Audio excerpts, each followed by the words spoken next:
جو دین اور جو شریعت ہمیں عطا کی ہے، اس دین کے ہم تک پہنچنے کے دو واسطے ہیں۔ ایک واسطے کا نام ہے حضرت جبرائیل علیہ الصلاۃ والسلام، اور دوسرے واسطے کا نام ہے صحابہ کرام رضوان اللہ تعالی علیہم اجمعین۔ حضرت جبرائیل علیہ الصلاۃ والسلام نے دین اللہ سے لیا اور نبی تک پہنچایا، اور صحابہ کرام نے دین نبی سے لیا اور امت تک پہنچایا۔ جیسے ایک ندی اور دریا ہو، اس دریا کے اس طرف والے لوگ اس طرف نہیں آ سکتے جب تک دریا کے اوپر کوئی پل نہ ہو۔ ان کا آپس میں تعلق، آپس میں ملنا اس پل کے ذریعے ممکن ہوتا ہے۔ نبی اور امت کے درمیان جو پل اور واسطہ ہے وہ نبی کی جماعت صحابہ ہے۔ یہ دین کے دو بنیادی واسطے ہیں، اور قرآن مقدس میں اللہ رب العزت نے ان دونوں واسطوں کی اتھارٹی بیان کی ہے، اور دونوں واسطوں کی اہمیت اللہ نے بڑے واضح الفاظ میں بیان کی۔ حضرت جبرائیل علیہ الصلاۃ والسلام کے بارے میں سورہ تکویر میں 30ویں پارے کی صورت ہے، اس میں اللہ رب العزت فرماتے ہیں اِنَّهُ لَقَوْلُ رَسُولٍ كَرِيمٍ ذِي قُوَّةٍ عِنْدَ ذِي الْعَرْشِ مَكِينٍ مُطَاعٍ ثَمَّ أَمِينٍ۔ کہ کسی بندے کے ذہن میں یہ سوال آ سکتا تھا کہ حضرت جبرائیل جو وحی لے کے آئے ہیں، قرآن جو لے کے آئے ہیں نبی تک، اس وحی کے اندر ہو سکتا ہے جبرائیل نے کوئی اپنی طرف سے چیز شامل کر دی ہو سکتا ہے جو اللہ نے وحی دے کے بھیجا ہے جبرائیل نے وہ سارے کا سارا نہ پہنچایا ہو، راستے میں جبرائیل سے کسی نے چھین لیا ہو۔ بہت سارے سوالات ذہن میں پیدا ہو سکتے تھے۔ اللہ نے ان سوالوں کا جواب سورہ تکویر میں دیا کہ نبی اور خدا کے درمیان جو واسطہ ہے جبرائیل کا، اللہ کہتے ہیں مطاع ثم امین۔ جبرائیل کی ایک صفت تو یہ ہے کہ جبرائیل اپنے رب کا کہا ہوا مانتا ہے، اس کے اندر ذرہ برابر بھی کوتاہی نہیں کرتا، اللہ کی نافرمانی نہیں کرتا۔ اور تمام فرشتوں کی اللہ نے جو قرآن میں وصف بیان کیا تو فرمایا لا یعصون اللہ ما امرہم، جس فرشتے کو اللہ نے جو حکم دیا ہے وہ فرشتہ من و عن اس حکم کی پیروی کرتا ہے، اللہ کی نافرمانی نہیں کرتا۔ فرشتے سارے معصوم ہوتے ہیں، اور جبرائیل تو پھر فرشتوں کا سردار ہے۔ تو ایک تو اللہ نے صفت یہ ذکر کی ہے مطاعن، جبرائیل اللہ کا حکم مانتا ہے۔ پھر فرمایا مطاعن ثم امین، جبرائیل امانت دار بھی ہے۔ امانت کا وصف اس کے اندر پایا جاتا ہے کہ اللہ جو وحی، جو قرآن، جو شریعت، جو دین، جو کچھ بھی اللہ دیتے ہیں وہ سارے کا سارا جبرائیل پہنچا دیتا ہے نبی تک۔ اب ایک واسطہ تو اللہ نے کلیئر کر دیا کہ جو نبی اور خدا کے درمیان واسطہ ہے جبرائیل کا، تو اس واسطے پہ کسی کو شک نہ ہو، اللہ نے اس واسطے کو قرآن مجید کے اندر اس کی امانت، اس کی دیانت، اس کی تابعداری اللہ نے واضح الفاظ میں بیان کر دی۔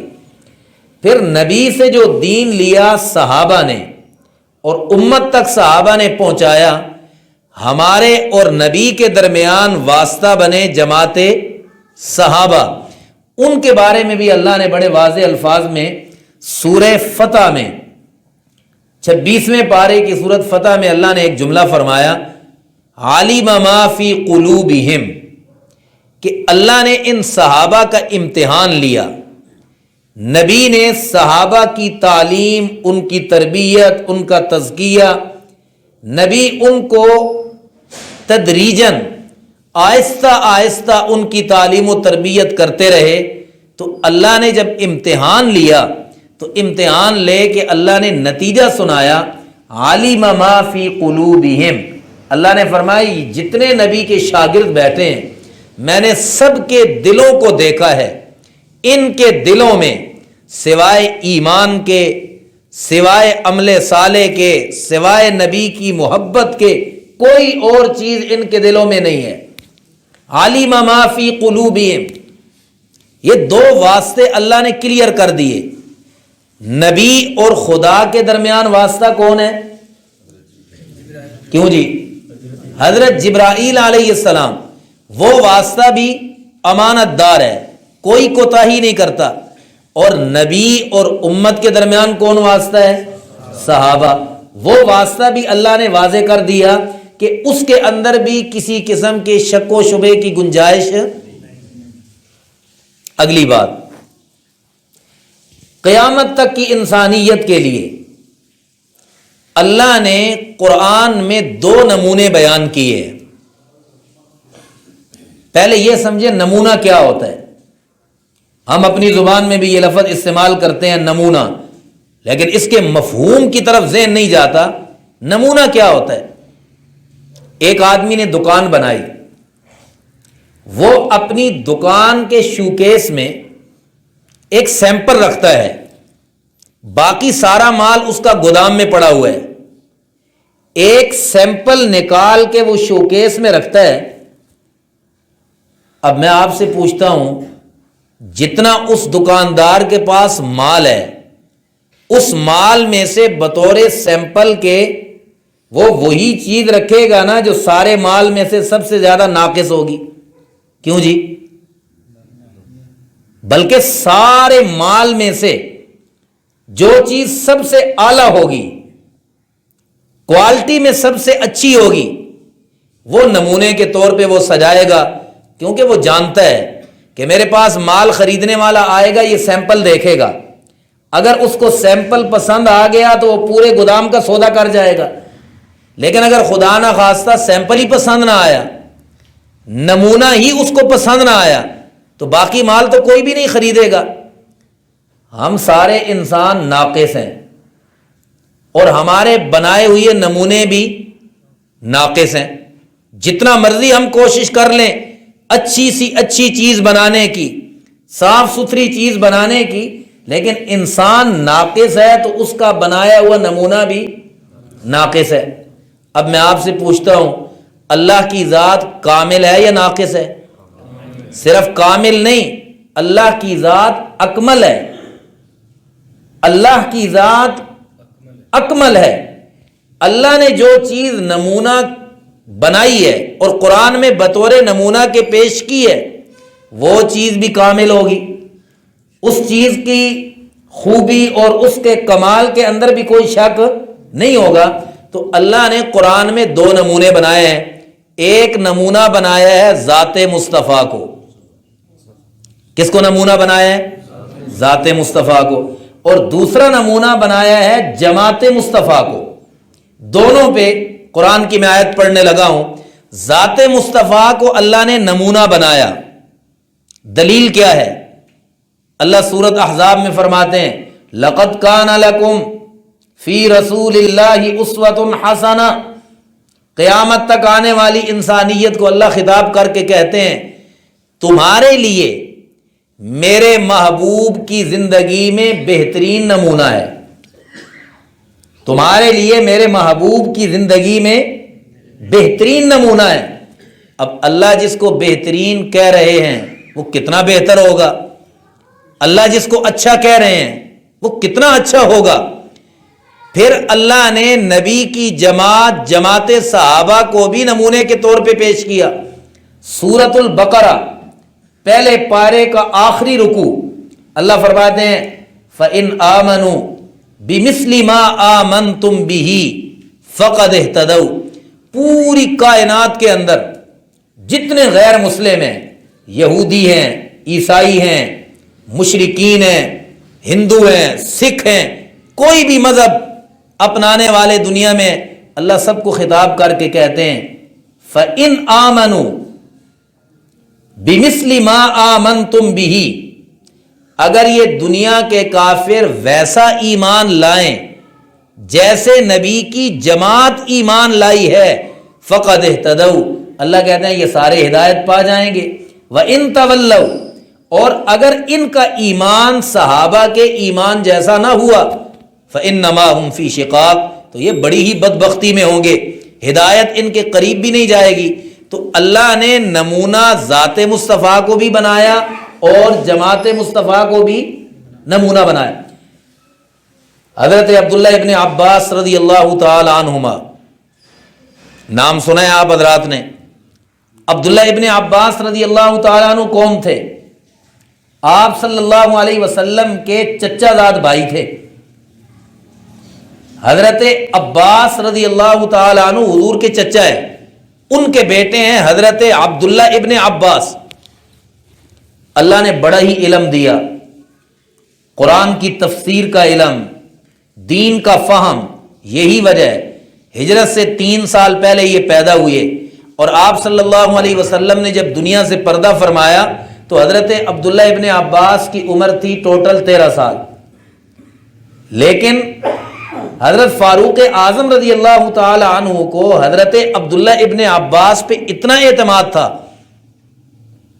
کہ حضرت عمر کے دور میں جب زیادہ سے زیادہ حضرت عبداللہ بن عباس کی عمر ہے 16-17 سال، جہاں حضرت عمر مشورہ کرتے ہیں مختلف امور میں بدری صحابہ سے، بڑے جلیل القدر صحابہ سے، وہاں اس مشورے کے اندر حضرت عبداللہ ابن عباس کو بھی بٹھاتے ہیں اور حضرت عبداللہ ابن عباس کی رائے لیتے ہیں۔ اللہ نے بڑا علم دیا تھا، اور اس علم پہ بھی بخاری کی روایت ہے، ام المؤمنین حضرت میمونہ رضی اللہ تعالی عنہا، ازواج مطہرات میں سے ہماری ایک ماں کا نام ہے حضرت میمونہ، اور یہ حضرت میمونہ رضی اللہ تعالی عنہا حضرت عبداللہ ابن عباس کی خالہ تھیں۔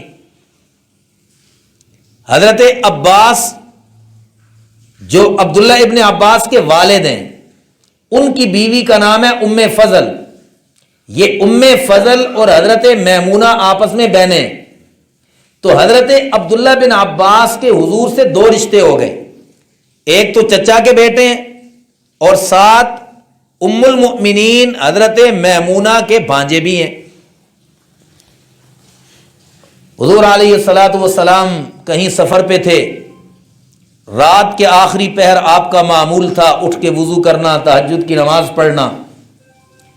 حضرت عبداللہ ابن عباس رضی اللہ تعالی عنہ نے ایک برتن میں پانی لیا، وضو کے لیے پانی تیار کیا، رکھا، اور انتظار کرنے لگے کہ حضور نبی کریم صلی اللہ علیہ وسلم بیدار ہوں گے تو میں یہ لوٹا پیش کروں گا، پانی پیش کروں گا۔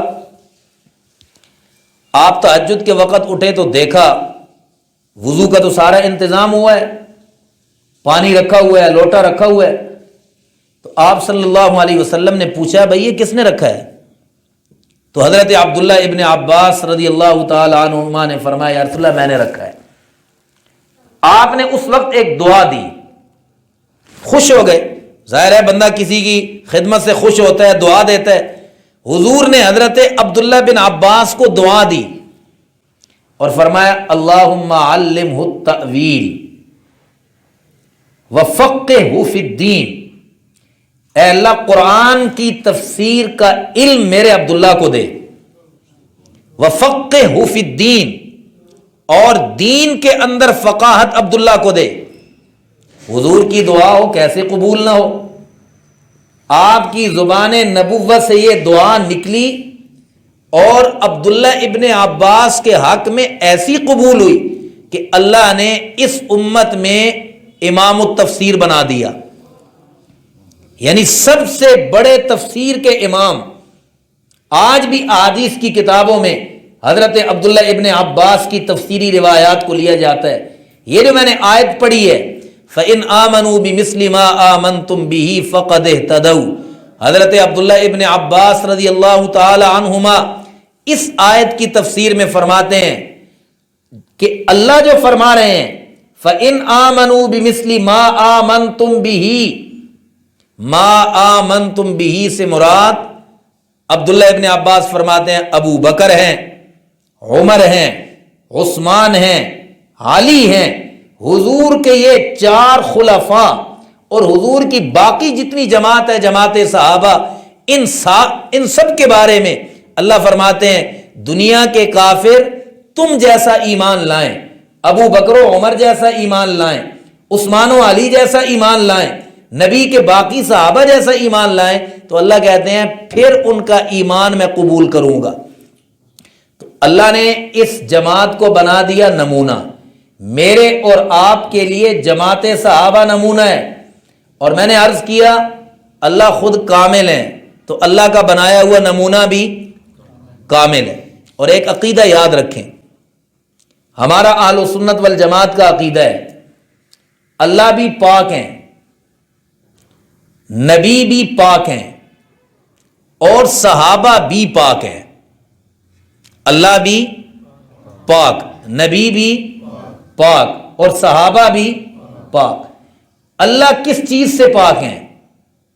اللہ ہر بشری تقاضے سے پاک ہیں، ہر عیب سے پاک ہیں.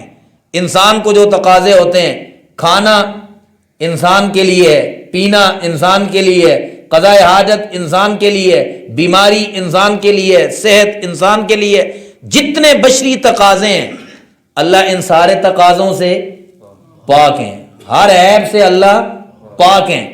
اور نبی بھی پاک ہیں. نبی کے پاک ہونے کا مطلب کیا ہے؟ نبی ہر گناہ سے پاک ہے. نبی وہ ہوتا ہے کہ گناہ جس کے قریب ہی نہیں جاتا، گناہ کا نبی سے تصور بھی نہیں ہے. اور ہمارا عقیدہ اور ایمان ہے نبی سے نہ صغیرہ گناہ ہوتا ہے نہ کبیرہ گناہ ہوتا ہے.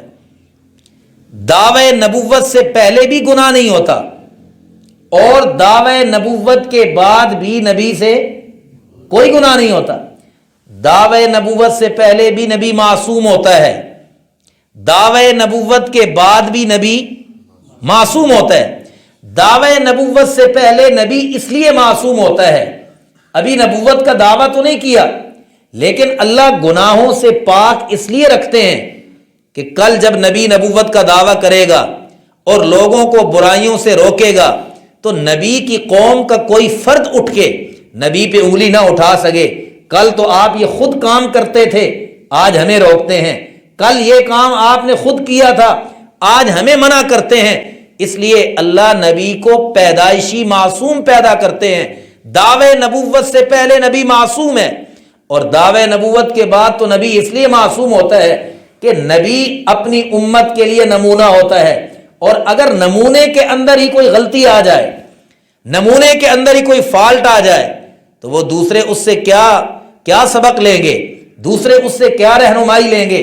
تو اس لیے اہل سنت والجماعت کا یہ عقیدہ ہے جتنے انبیاء آئے حضرت آدم علیہ السلام سے لے کے ہمارے آقا و مولا حضرت محمد الرسول اللہ صلی اللہ تعالی علیہ وسلم تک، سارے انبیاء گناہوں سے پاک ہیں. ہمارے عقیدہ اور نظریہ کے مطابق صحابہ بھی پاک ہیں. صحابہ کے پاک ہونے کا مطلب کیا ہے؟ صحابہ ہر قسم کے عذاب سے پاک ہیں. نہ صحابہ کو قبر کا عذاب ہونا ہے، نہ صحابہ کو حشر کا عذاب ہونا ہے. نبی تو معصوم ہوتا ہے، اس کے تو قریب گناہ نہیں جاتا. صحابی معصوم نہیں ہوتا، یاد رکھیں. نبی کے علاوہ اس دھرتی پہ کوئی بھی معصوم نہیں. نہ 5 معصوم ہے، نہ 12 معصوم ہے، نہ 14 معصوم ہے، کوئی معصوم نہیں. صحابہ محفوظ ہیں. صحابہ کیا ہیں؟ محفوظ کا کیا مطلب؟ معصوم کا مطلب تو یہ ہے کہ جس کے قریب گناہ نہ جائے. صحابہ معصوم تو نہیں ہیں، لیکن صحابہ محفوظ ہیں. اور محفوظ کا مطلب بھی آپ ذہن نشین کر لیں، محفوظ کا مطلب یہ ہے کہ جس سے گناہ تو ہو جائے لیکن اس گناہ کو اللہ اس کے نام اعمال میں باقی نہ رہنے دے، دنیا کے اندر ہی اس کا گناہ معاف ہو جائے۔ صحابہ سے غلطیاں ہوئی ہیں، حدیث کے اندر واقعات آتے ہیں، بے شمار واقعات آتے ہیں، انسان تھے، بشری تقاضا تھا، غلطی ہو گئی، لیکن اس غلطی کو اللہ نے دنیا کے اندر ہی ختم کر دیا، معاف کر دیا۔ قرآن بھرا پڑا ہے، سورۃ النساء، سورۃ آل عمران، 4 پارہ، اللہ نے غزوہ احد کا بڑے تفصیل کے ساتھ ذکر کیا۔ غزوہ احد کے اندر افواہ پھیل گئی کہ حضور نبی کریم صلی اللہ علیہ وسلم شہید ہو گئے۔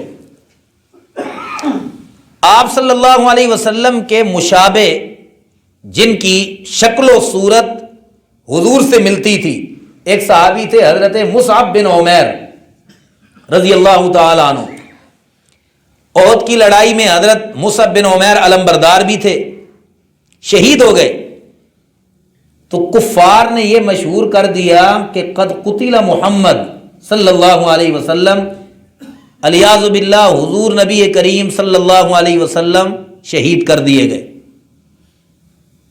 اب میں آپ سے پوچھتا ہوں، قائد اور سپہ سالار ہو حضور جیسا، اور عین میدان جنگ کے اندر اس کے کارکنوں اور سپاہیوں کو پتا چلے کہ ہمارا سپہ سالار شہید ہو گیا، تو قدم لڑکھڑاتے ہیں یا نہیں لڑکھڑاتے؟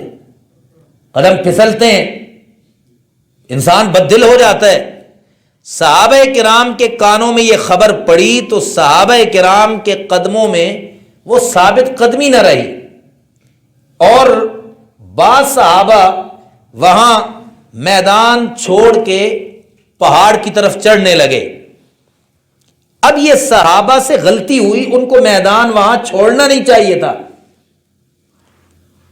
اللہ نے اس واقعے کو قرآن میں بیان کیا، غلطی تو ہو گئی صحابہ کی، لیکن اس غلطی کو اللہ نے باقی نہیں رکھا، ان کے نام اعمال سے اللہ نے مٹا دیا، دنیا میں معافی کا اعلان کر دیا۔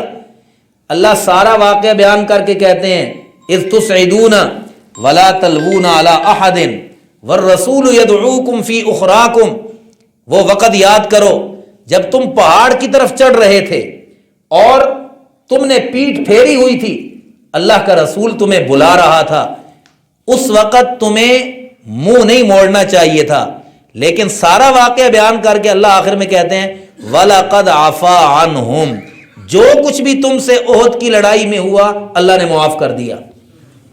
وَلَقَدْ عَفَا عَنْهُمْ، اللہ نے سارے کا سارا معاف کر دیا، دنیا میں ہی معافی کا اعلان کر دیا۔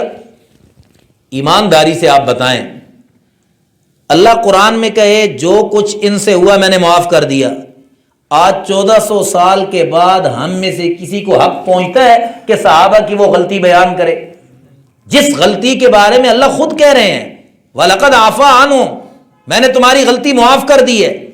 تو صحابی محفوظ ہوتا ہے، معصوم تو نہیں ہوتا کہ اس کے قریب گناہ نہ جائے۔ صحابی محفوظ ضرور ہوتا ہے کہ اگر صحابی سے غلطی ہو جائے، صحابی سے کوتاہی ہو جائے تو اللہ اس کے نام اعمال میں وہ گناہ باقی نہیں رکھتے۔ اس لیے ہمارا عقیدہ ہے صحابی ہر قسم کے عذاب سے پاک ہے، قبر کے عذاب سے بھی پاک ہے اور حشر کے عذاب سے بھی۔ صحابی ہوتا کون ہے؟ صحابی کی تعریف کیا ہے؟ میں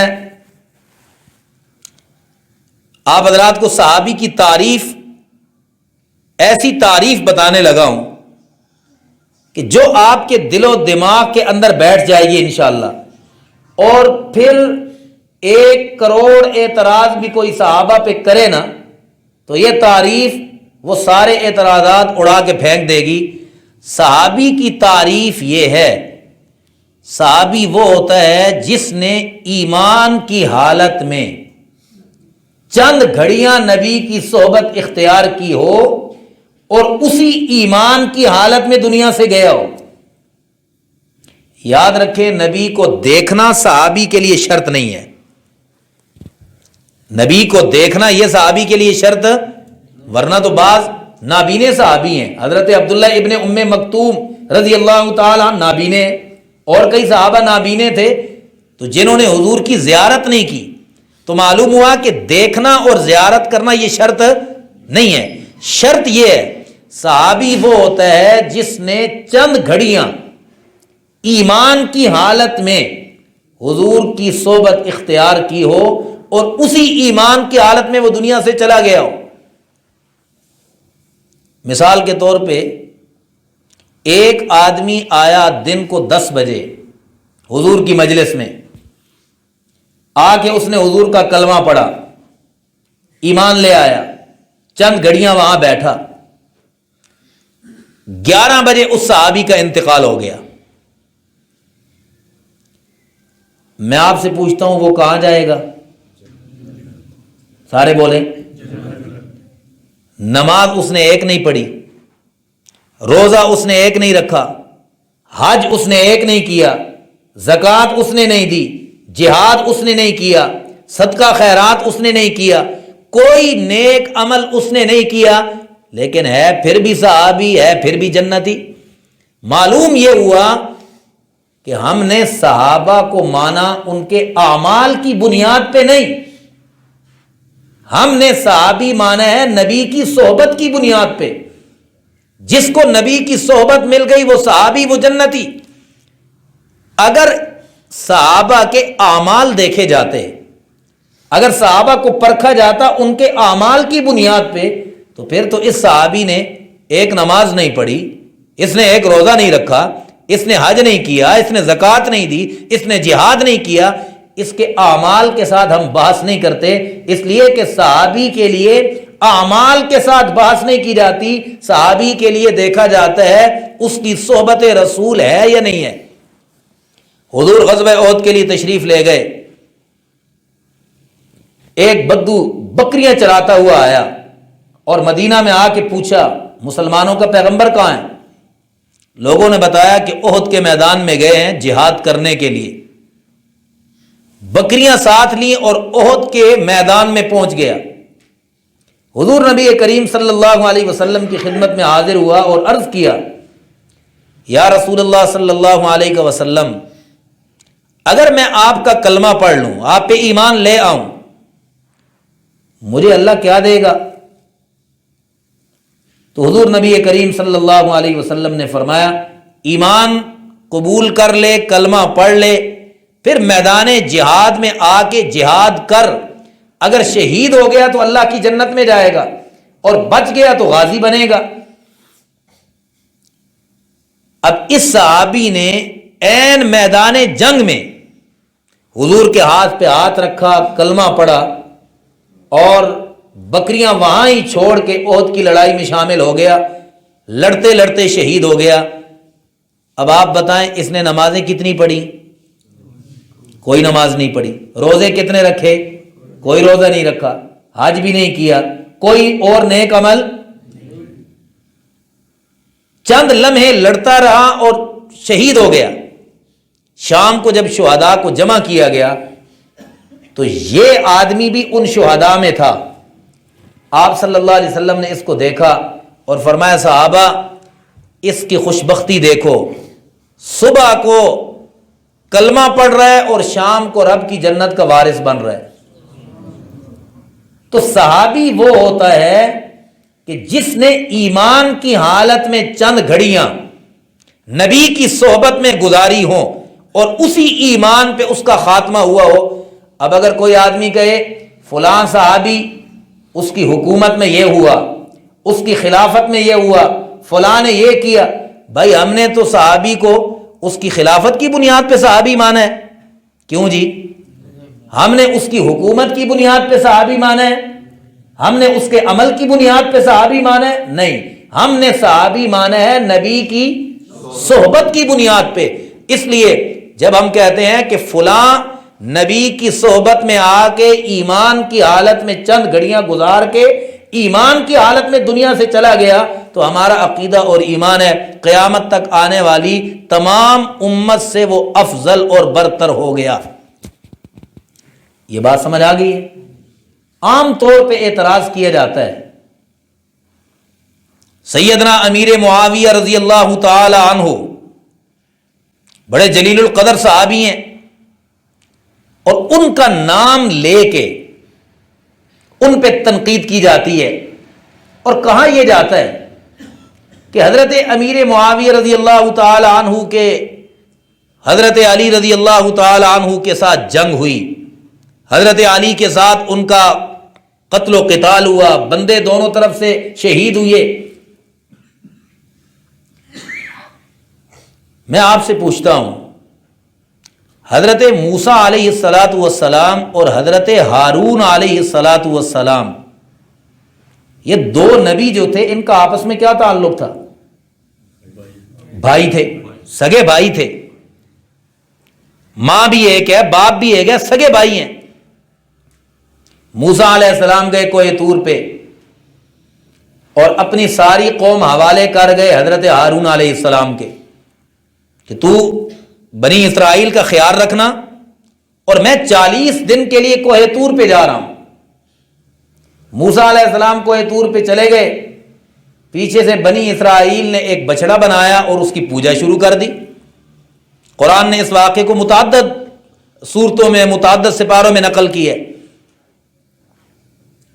اب حضرت ہارون علیہ السلام نے بنی اسرائیل کو سمجھایا، انہوں نے کہا ایسے نہ کرو، تم خدا کو چھوڑ کے ایک بچڑے کو معبود بنا کے بیٹھے ہو۔ موسیٰ علیہ السلام کی یہ تعلیمات ہیں، یہ میری یہ تعلیمات ہیں، لیکن قوم نہ سمجھی۔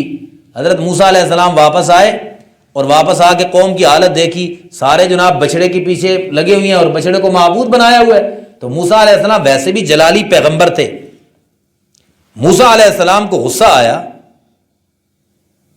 انہوں نے حضرت ہارون علیہ السلام کی داڑھی پکڑ لی اور سر کے بال بھی پکڑ لیے، اور حضرت ہارون علیہ السلام کے ساتھ جھگڑا شروع کر دیا۔ حضرت ہارون علیہ السلام کو یہ کہا تو نے ان کو سمجھایا کیوں نہیں ہے؟ میرے جانے کے بعد بچڑے کے انہوں نے معبود بنا لیا۔ ہارون علیہ السلام نے فرمایا کہ میں اگر ان پہ سختی کرتا، سمجھایا تو ہے میں نے، زبان سے روکا بھی ہے ان کو، اگر میں سختی کرتا تو آپ مجھے کہتے فرقت بین بنی اسرائیل ولم ترقب قولی، تو نے بنی اسرائیل کے درمیان تفرقہ بازی کر دی اور میرا انتظار بھی نہیں کیا۔ لیکن حضرت ہارون علیہ السلام، حضرت موسیٰ علیہ السلام جلال میں، داڑھی بھی پکڑی ہوئی ہے ہارون علیہ السلام کی اور سر کے بال بھی۔ قرآن نے ان الفاظ کے ساتھ اس واقعے کو نقل کیا کہ حضرت ہارون علیہ السلام نے فرمایا یبن ام لا تأخذ بلحیتی ولا برأسی، اے میری ماں جائے، تیری اور میری ماں ایک ہے، اے میرے سگے بھائی، لا تأخذ بلحیتی ولا برأسی، میری داڑھی نہ پکڑ، میرے سر کے بال نہ پکڑ، مجھ سے جھگڑا نہ کر۔ میں تو اس لیے خاموش رہا، ان پہ سختی اس لیے نہیں کی کہ آپ واپس آ کے کہتے کہ تو نے بنی اسرائیل کو 2 حصوں میں تقسیم کر دیا۔ موسیٰ علیہ السلام کا سارا غصہ ٹھنڈا ہو گیا، جھگڑا ختم کر دیا۔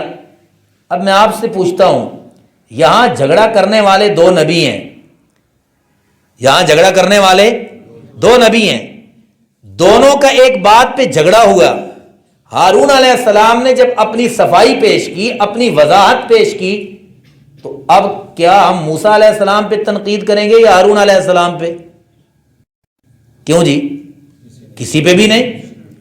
جب ہارون علیہ السلام نے صفائی پیش کی، موسیٰ علیہ السلام نے چھوڑ دیا، اب ہمارے لیے موسیٰ علیہ السلام کا جتنا احترام ضروری ہے اتنا ہی احترام کس کا ضروری ہے؟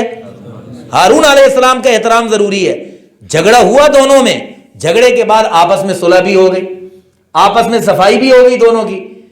حضرت سیدنا علی المرتضی رضی اللہ تعالی عنہ اور سیدنا امیر معاویہ رضی اللہ تعالی عنہ دونوں کا آپس میں جھگڑا ہو گیا، اختلاف ہو گیا۔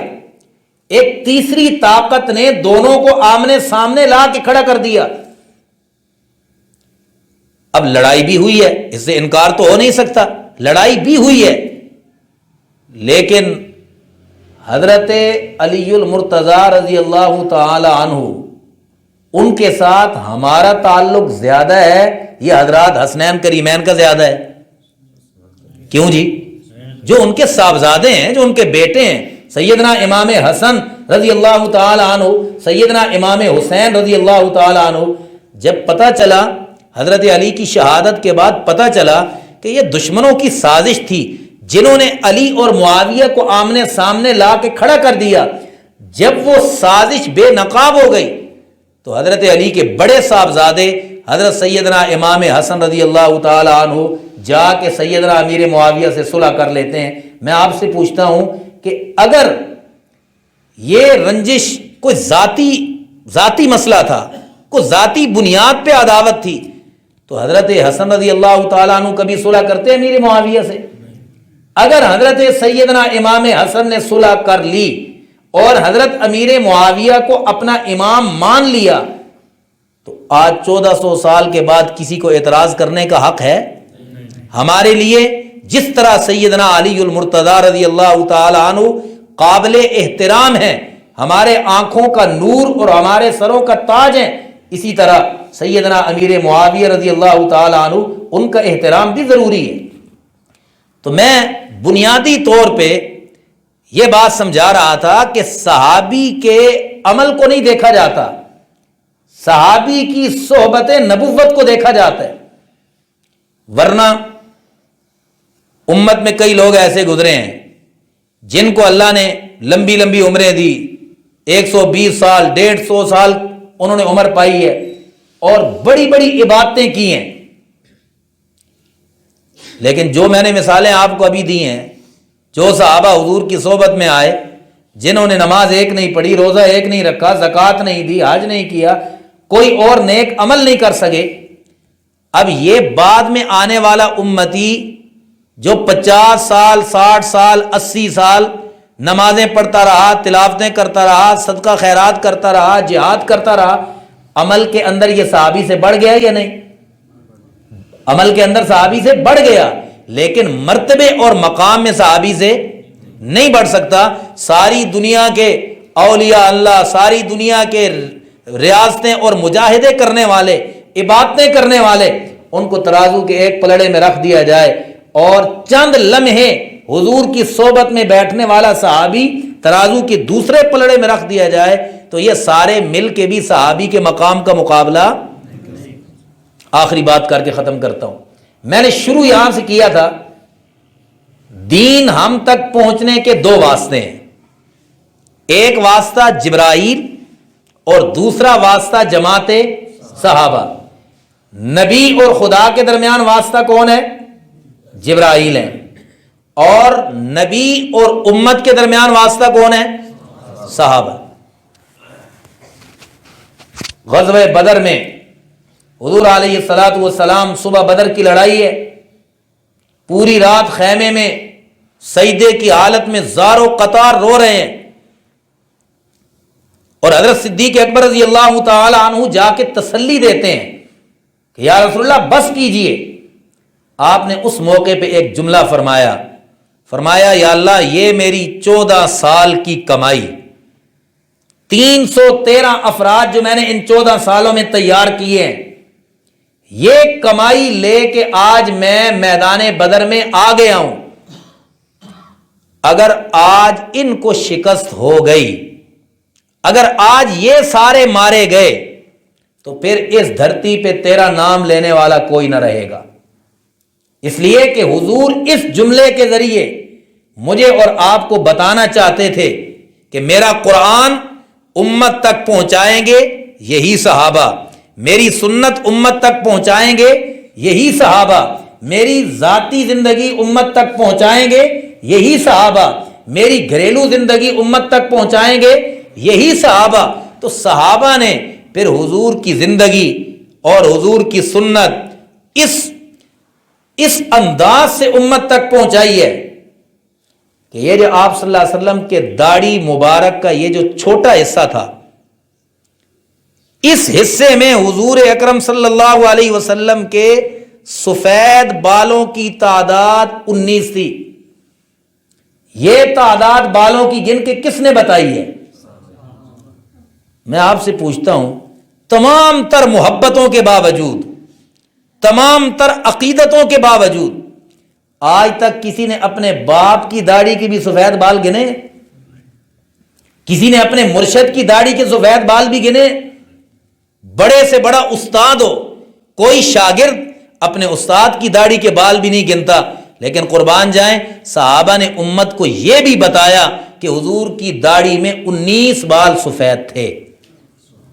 آج دنیا میں جتنے عیسائی ہیں، کوئی عیسائی آپ کو حضرت عیسیٰ علیہ السلام کی زندگی کا ایک صفحہ بھی نہیں دکھا سکتا کہ میرے پیغمبر کی یہ زندگی تھی، میرے پیغمبر یوں اٹھتے تھے، یوں بیٹھتے تھے، یوں گفتگو کرتے تھے، یوں لوگوں کے ساتھ برتاؤ کرتے تھے۔ زندگی محفوظ نہیں ہے۔ دنیا کا کوئی یہودی حضرت موسیٰ علیہ السلام کی زندگی کا ایک صفحہ بھی آپ کو نہیں دکھا سکتا۔ لیکن مسلمانوں پہ قربان جائیں، صحابہ کرام نے اپنے پیغمبر کی زندگی اتنی محفوظ کی ہے، اتنی محفوظ کی ہے کہ حضور نے صرف زبان سے ایک جملہ فرمایا، وہ جملہ محفوظ نہیں کیا، اس جملہ فرماتے وقت حضور نے جو عمل کیا ہے، صحابہ نے وہ عمل بھی امت کو بتایا ہے، جس کو مسلسلات کہا جاتا ہے۔ حدیثوں کی اقسام، ان میں سے ایک قسم ہے مسلسل بالعمل، کہ آپ نے ایک جملہ ارشاد فرمایا اور اس وقت آپ کام کیا کر رہے تھے، آپ عمل کیا کر رہے تھے، صحابی نے وہ عمل بھی امت کو بتایا۔ میں اس کی ایک دو مثالیں دے کے بات ختم کرتا ہوں۔ حضور کے ایک صحابی ہیں حضرت معاذ بن جبل رضی اللہ تعالیٰ عنہ، بڑے جلیل القدر صحابی ہیں، اور آپ صلی اللہ علیہ وسلم نے فرمایا اعلم امتی بالحلال والحرام معاذ بن جبل، میری امت میں حلال اور حرام سب سے زیادہ جاننے والا معاذ بن جبل ہے۔ آپ نے حضرت معاذ بن جبل کو بلایا اور بلا کے حضرت معاذ بن جبل کے ساتھ مصافحہ کیا، ہاتھ ملایا۔ ابو داؤد شریف کی روایت ہے، آپ نے ہاتھ پکڑا اور ہاتھ پکڑ کے فرمایا یا معاذ فاللہ انی لاحبک، اے معاذ اللہ کی قسم میں تجھ سے محبت کرتا ہوں۔ پھر آپ نے ساتھ یہ جملہ فرمایا ہر نماز کے بعد اے معاذ یہ دعا کرنا کبھی نہ چھوڑنا، اللہم اعنی علی ذکرک و شکرک و حسن عبادتک۔ حدیث تو یہ ہو گئی کہ حضور نے دعا سکھلائی کہ ہر فرض نماز کے بعد یہ دعا پڑھا کر، لیکن ساتھ حضور نے عمل کیا کیا؟ مصافحہ کیا۔ حضرت معاذ نے اپنے شاگرد کو یہ حدیث بتائی تو شاگرد کا ہاتھ پکڑ کے مصافحہ کیا اور ساتھ حدیث سنائی۔ ان کے شاگرد نے اپنے شاگرد کو یہ حدیث بتائی، پہلے مصافحہ کیا پھر حدیث سنائی۔ ان کے شاگرد نے اپنے شاگرد کو حدیث سنائی، پہلے مصافحہ کیا پھر حدیث سنائی۔ آج بھی ایک شیخ الحدیث درسگاہ میں بیٹھ کے اپنے شاگرد کو جب حدیث پڑھاتا ہے، پہلے اپنے پاس بلا کے مصافحہ کرتا ہے پھر حدیث سناتا ہے۔ صرف حضور کی حدیث محفوظ نہیں، وہ عمل بھی محفوظ ہے جو حدیث بیان کرتے وقت نبی نے عمل کیا۔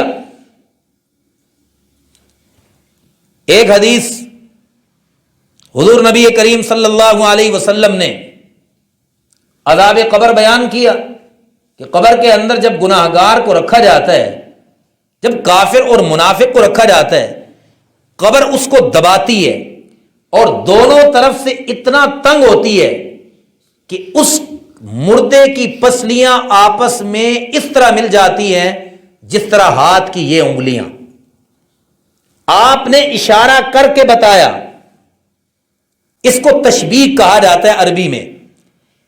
اس حدیث کو جس حدیث کی کتاب میں روایت کیا گیا، ساتھ لکھا گیا یہ حدیث مسلسل بالتشبیہ ہے۔ حضور سے جس صحابی نے یہ حدیث سنی، اس نے اپنے شاگرد کو بتائی اور کہا قبر میں مردے کی پسلیاں ایک دوسرے میں اس طرح گھس جاتی ہیں جس طرح ہاتھ کی یہ انگلیاں۔ انہوں نے اپنے شاگرد کو بتائی، ساتھ اشارہ کر کے بتایا۔ انہوں نے اپنے شاگرد کو بتائی، ساتھ اشارہ کر کے بتایا۔ آج 1400 سال کے بعد بھی کوئی استاد اپنے شاگرد کو وہ حدیث سناتا ہے، ساتھ اشارہ کر کے بتاتا ہے۔ یہ وہ عمل ہے جو 1400 سال پہلے حضور نبی کریم صلی اللہ علیہ وسلم نے کیا۔ تو صحابہ نبی اور امت کے درمیان واسطہ ہیں۔ اگر صحابہ کو درمیان سے نکال دیا جائے، نہ قرآن باقی رہتا ہے، نہ نبی کا فرمان باقی رہتا ہے، نہ نبی کی حدیث باقی رہتی ہے، نہ نبی کی سنت باقی رہتی ہے۔ آپ جتنی حدیث کی کتابیں کھولیں، بخاری کھول لیں، مسلم کھول لیں، ترمذی، ابو داؤد کھول لیں، ہر حدیث کی کتاب میں حدیث آئے گی قال قال رسول اللہ صلی اللہ علیہ وسلم، اس سے پہلے صحابی کا نام آئے گا، عن ابی ہریرہ، عن عبداللہ ابن عمر، عن عبداللہ ابن عباس، عن فلاں عن فلاں۔ کوئی بھی حدیث، دنیا کے کسی حدیث کی کتاب میں کوئی حدیث صحابی کے واسطے کے بغیر نہیں ہے۔ جو بھی حضور کا فرمان آیا ہے صحابی کے واسطے سے آیا ہے۔ اللہ رب العزت ہمیں اس مقدس جماعت پہ اعتماد نصیب فرمائے، ان کی محبت نصیب فرمائے، اور قیامت والے دن اللہ انہی کے ساتھ ہمارا حشر فرمائے۔ اگر میرے موضوع سے متعلقہ کسی کے ذہن میں کوئی سوال ہو، کرنا چاہے تو پوچھ سکتا ہے۔ یہ جو صحابی کی تعریف کی جاتی ہے کہ صحابی وہ ہے جس نے چند لمحے پیغمبر کی صحبت میں گزارے ہوں ایمان کی حالت میں، اور ایمان ہی کی حالت میں دنیا سے گیا ہو۔